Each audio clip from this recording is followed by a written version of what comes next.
Hello, my name is Daniel Perez, and in this video I would like to demonstrate how the technique of synthetic tracking in conjunction with modern-day graphics cards can be used to significantly improve the detection of asteroids. In this first example, we are going to take a look at the 4-meter Blanco telescope in Chile, which has been equipped with the 500 megapixel dark energy camera. A total of 124 exposures were captured, each having a duration of 90 seconds. Okay, so this is what data from the dark energy camera looks like, and what I can do is zoom out a bit and you can see the individual detectors that make up the camera. And another thing I can do as well is animate from one frame to the next, and you can see the dithering that has been applied for each of these images. But more importantly, what we're actually interested in is that there are over 2,800 asteroids that have been detected all within a single field of view. So let's go ahead and take a look at one of those.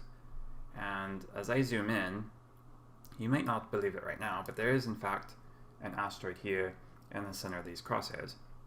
So one way to start to confirm that this is in fact a true detection is we can animate the frames according to the motion of the object, but we can also stack them as well.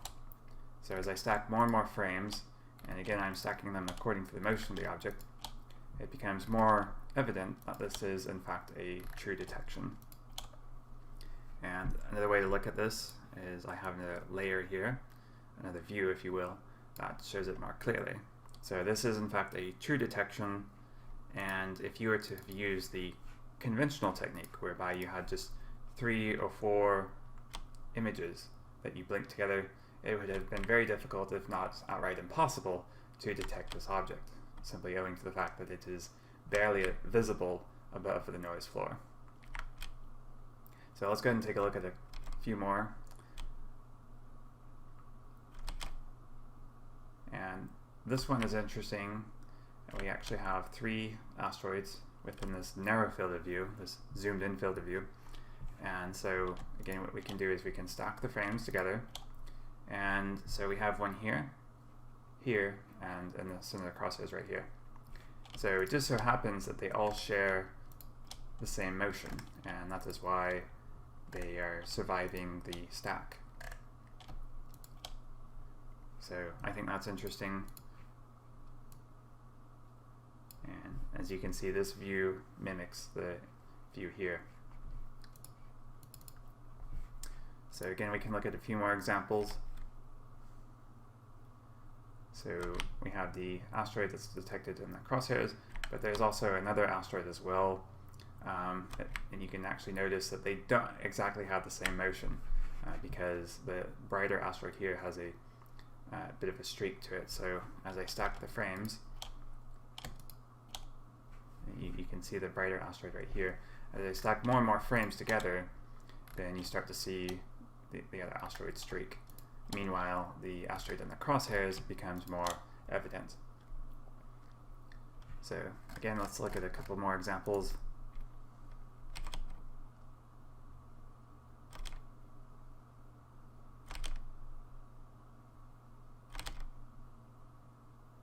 And this one, we also have 3 asteroids as well within a zoomed in field of view, but they don't all share the same motion. So we have again one here in the crosshairs, right here and right here. So because they don't share the same motion, then those other 2 will have a bit of a streak as we stack more and more frames together. So anyway, I think that's pretty interesting. Again, we are able to detect these very faint moving objects using this technique. And it is worth pointing out that I'm not the first person to process this particular data set. However, this is the first time that has been processed using GPU acceleration. In other words, it has been processed using the graphics card. And this is an important note because it is now possible to process it in a matter of hours as opposed to days or weeks. So I think that's actually quite a you know, if anyone were to use synthetic tracking, certainly as a survey where you have to follow up on observations within 24 hours, that sort of thing, then being able to process the data quickly is of importance. So anyhow, that's it for this particular example. Now I do have one more example to share. This time it is on the opposite end of the spectrum. So while most amateur astronomers cannot easily relate to a 4-meter telescope, they can relate to a small refractor. So in this context, how well does synthetic tracking perform?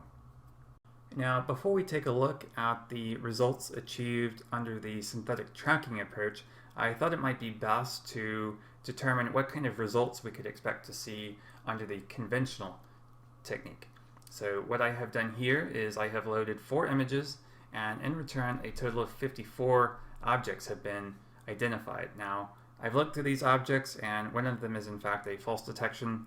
It was a hot pixel, so in reality a total of 53 true detections have been identified with a limiting magnitude of 18.9. So using these results as a baseline, we can better interpret the results that have been achieved under this synthetic tracking approach. Okay, so here are the results that have been generated with the synthetic tracking approach. And so as you can see in this list here, a total of 295 objects have been identified. So I went through this list and I confirmed a total of 281 true detections, which is certainly a nice improvement over the 53 true detections with the conventional approach. Now, the other interesting metric, of course, is not just how many asteroids can be detected, but also the limiting magnitude. In other words, how faint of an object can be detected. So if you recall, the conventional approach had achieved a limiting magnitude of 18.9. In comparison with these results, synthetic tracking has achieved a limiting magnitude of 20.8 for this telescope. And this is confirmed by looking at one of the fainter objects here. This is 2007 DQ58. And the images for this particular data set were acquired on September 8th. So what we can do is look at other observations during that time frame, and you can see that on September 7th, the object in question had a magnitude of 20.8. It could in fact have been as faint as 21.2, and on September 14, it could have been as faint as 21.6. But in any case, magnitude 20.8 is almost 2 magnitudes fainter than had been achieved with the conventional approach, and this is very good. In fact, magnitude 20.8 is extremely good for a 127mm refracting telescope. And the other interesting bit about this is that this telescope actually has the same field of view as the dark energy camera, 3 degrees by 3 degrees, or 9 square degrees. So being able to detect something as faint as magnitude 20.8 makes it actually useful for detecting asteroids. And so again, regardless of the telescope in question, it could be the 4-meter Blanco telescope, or it could be a small refractor. If used in conjunction with synthetic tracking, it can achieve much better results than otherwise. And now the other question might be, okay, yes, it can detect faint objects, but can it also detect some of the faster objects as well? And in this particular data set, I actually was using 3-minute long exposures. So you might not ordinarily think that you could detect much of a fast object with such long exposures, but in truth, there was one here, 2.5 arc seconds per minute. So that's not extremely fast, but it is faster than most main belt asteroids. And in fact, this actually is a near-Earth asteroid in question. So this is actually 2018 RB. You don't see it in the link here, but if I were to generate observations on this object, you can see first off in the animation, you can see the movement of the object. But yes, it is 2018 RB. So I will go ahead and create observations of this object. So I will click OK, and then you can see when we compare that with the existing observations that it links up well with the other observations of that object.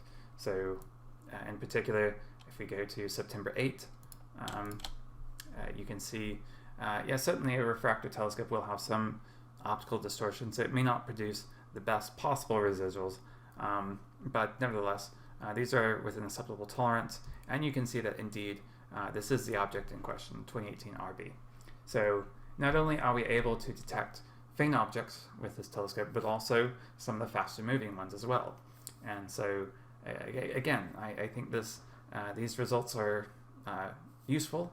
They do indicate that synthetic tracking can turn even a small telescope into a useful instrument for discovery purposes. So one might envision using such a refractor telescope to make the initial discovery and then follow it up with a larger telescope that can produce better measurements, for example. Now, I also thought that it might be worthwhile to evaluate the performance of the detector with respect to the number of frames or images.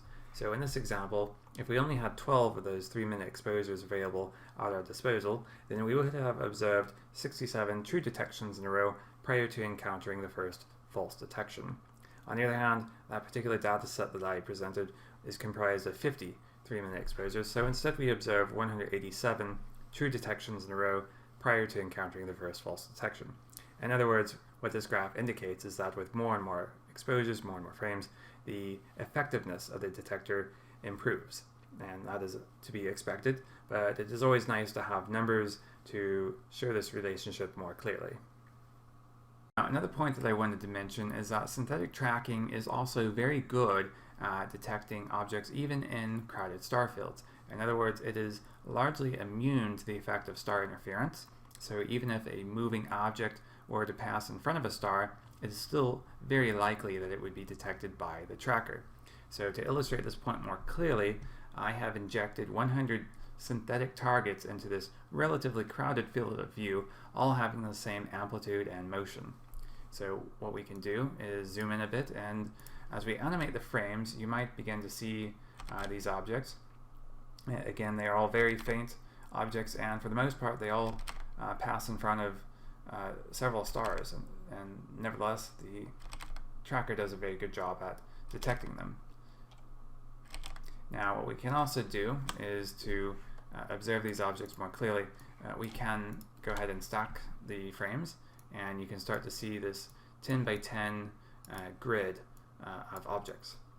And so now what I also like to point out is that with this view here, now you can see the objects very clearly, and this is what basically is available to the synthetic tracker. As it processes the images, it generates this view, if you will, and that is why it is able to do such a good job at detecting these objects, even though they are very faint and even though they are in this really crowded star field. Nevertheless, it does an excellent job at detecting them because it is able to generate this information. So I like to think that that does a good job of capturing the essence of synthetic tracking. So thanks for watching, and see you next time.